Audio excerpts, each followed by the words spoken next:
అరే నీ తొమ్మిది కొడుకు పెట్టాలి. అరే నేను అక్క మా కొడుకు వస్తావా? అరే అరే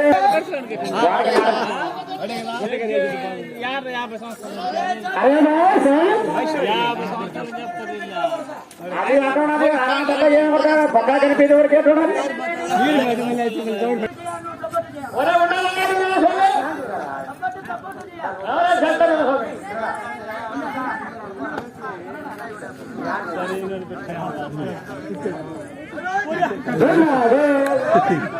పైన